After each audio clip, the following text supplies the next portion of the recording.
আসসালামু আলাইকুম। বিসমিল্লাহির রহমানির রহিম। একবার ভাবুন তো, আপনি যে নিঃশ্বাসটা এখন নিচ্ছেন, এর কোনো গ্যারান্টি আছে কি পরের নিঃশ্বাসটাও নিতে পারবে?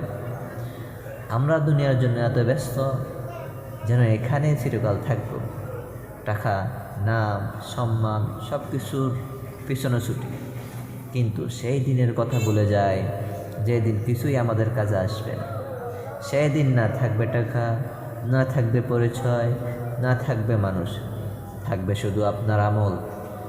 আজ যদি আল্লাহর কথা শুনেও হৃদয় নরম না হয়, তাহলে কাল কবরের নীরবতায় এই কথাগুলোই সবচেয়ে বেশি মনে পড়বে। ফিরে আসার সময় এখনও আছে। একটু তওবা, একটু চেষ্টা, একটু আল্লাহর দিকে ফিরে যাও।